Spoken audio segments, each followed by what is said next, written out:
Hi, I've really been looking forward to making this video because I think it's a way that I can contribute and offer, what I can to help people to look at the virus and what they're dealing with these days, maybe from a little different perspective.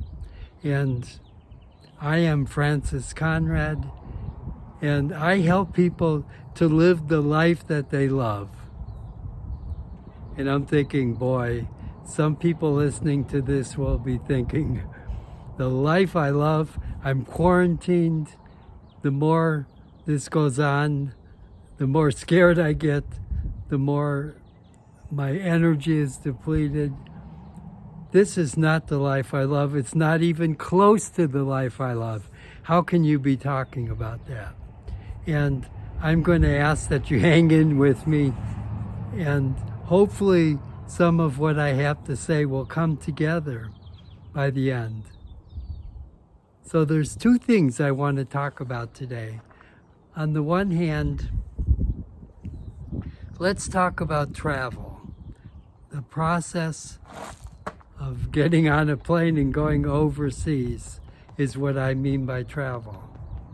And then on this hand, let's talk about the coronavirus and how that's affected our lives in so many ways that were unheard of. I've heard so many people tell me, this is crazy. It's totally unlike anything I've ever experienced. So we've got travel and we've got this experience which is unheard of. And I want to use those two and bring them together today. But before I do that, there's one more concept I'd like to put out there. And that's the word possibilities. You see, the way we're experiencing our lives right now, being quarantined, maybe being frightened, feeling like I've never had to deal with this, I have no idea where it's going. And all of that is one possibility. We all live in one possibility. Whatever is going on, that's the possibility we're in. However, I'm going to suggest that besides that possibility, maybe there are endless, unlimited possibilities that we could be living in. Different ways of seeing what's going on with us, different ways of experiencing our reality. And each of those different ways could be a different possibility. And so you see where the hope is. The hope is that if the possibilities that I'm experiencing now are really taking me away from the life I love, what other possibilities might there be that I'm not experiencing that I could bring in? That's hopeful. Now let me tell you just a little bit about myself. I basically love travel. That's what I do. I call myself a travel coach because my coaching and what I know about life and how I look at life, it all comes from travel. Now I want to take that apart just a little bit more. And it came to me yesterday when I was reading a quote by Albert Einstein that I'd never seen before. I'm going to read the quote to you right here. It's very short. Albert said, "I think in music. I daydream in music. I see my life in terms of music." That jumped out at me because if Albert Einstein thinks in music, I immediately went to how many other ways are there to think besides thinking in music? And it became a self-reflection. I thought, how do I think? And the answer came out almost immediately. What if I think in travel? What if my way of approaching my thoughts, organizing my information, is according to what I have put together in travel? So let me give you 4 things that are related to my way of thinking, related to travel. First one is formula.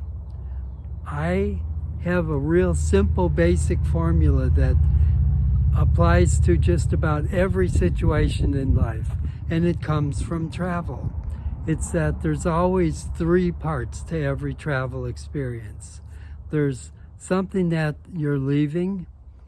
So the traveler gets on a plane and leaves home, but is leaving more than home. Is leaving a culture, a way of understanding things, a way of being. The traveler is moving away from the familiar into a place that's unfamiliar, a place where he doesn't know all the rules, or she, a place where things are confusing. And I'd like to suggest that the 3rd place that the traveler moves to is, as the travel comes to an end, the traveler gets back on a plane, but it's different if they've really succeeded in traveling with openness. They've been affected, they've been changed by travel. So there's the 3 parts to the formula. There's always something you're leaving, a place of endless possibilities that is unfamiliar. And out of all that, the person comes back home transformed into a different being. The second thing that I always think of with travel is the focus. Now the traveler, yes, they leave home and they go back home, but their focus is when they travel. So that's the middle part of that formula. And I'm suggesting now that middle part of the formula, it's the word we already used. That's where all the possibilities are. That's where we have a chance to let go of what was possible at home and open up new possibilities. Pretty amazing. And let me tell you my definition of a seasoned traveler. That's a traveler that keeps going back, has traveled for a lifetime like myself. What they're always looking for, surprisingly, it's not a new place to see that they've never been. It's not a part of the world that they want to explore. These things are there, but it's not the primary thing. Primary over anything else for the traveler is the sense that when I travel, I'm going to learn things about myself and I'm going to change, I'm going to be different. And that's the primary thing that focuses the traveler to go back over and over. That they know, they expect that they will change and they will grow and they'll expand as a result of travel. Third thing is purpose. My business is called Travel with a Purpose. What's the purpose of travel? I hope for myself and for everybody that travels with me, one thing, generic, that they will be transformed by this experience. So what's the purpose? The purpose is that I will, as a result of this experience, not only grow, but literally be transformed, will come out feeling like a different person as a result of what I've experienced in this middle place.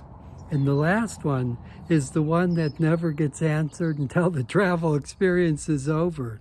Someone says, what am I going to get from this experience of travel? And the answer is, we won't know till you come home. That's the result. So it really is about the formula, the 3 parts of travel: leaving, being in a place of possibilities, and returning. It has to do with the focus being on the middle part where all the possibilities are. It has to do with the purpose, that my purpose is to transform, to become more, to expand in a way that I could never predict. And the result, well, that's what I find out when I get home. What was the result of this travel? Now I just want to take, and now the exciting thing is, I'm going to show you how my thinking works and how I bring it together. I look at the coronavirus, as we're leaving a place that was familiar. We're leaving a world that we lived in, that we were used to. And we've moved into being quarantined. We've moved into, stopping direct communication with others. We've moved into news reports that give us reason to be afraid and give us a sense that our whole world has been turned upside down. That's the beginning place of travel, just like the beginning place of the coronavirus. What do we do with it? Well, we open up to the possibilities. The traveler opens up to what's on the road. And the person with the coronavirus opens up to, what am I learning about myself? How is this affecting me? What are possibilities that might replace my fear? What are ways that I can see this differently? So the possibilities are what's all around us right now. And there are so many, endless numbers of possibilities. We could never know what possibilities are going to really solidify until this whole situation is over and we move to the results of this experience. So the purpose of travel, I could hope, would be the purpose of experiencing the coronavirus, and that purpose being transformation, that I come out of this being much more of the person that I truly am, that I come out of this expanded and growing, and definitely beyond fears and beyond a sense of needing to protect myself. So this is just the first of other times that I will be back to talk more about what I see as a traveler. But I hope you find it interesting and, like me, see that travel offers us the opportunity to move through this, and not only move through it, but to come out the other end a much better person. Thank you for giving me your time. Definitely push your likes or whatever they do on Facebook. I'm just getting used to these things. And I wish everyone, realizing that these times truly are tough, and families and people are dealing with things that we've never had to deal with before, that the possibilities for us to get through this in a way that really benefits us, that's my hope, the traveler's hope. Take care, and until next time, I wish you a life that you love. Thank you.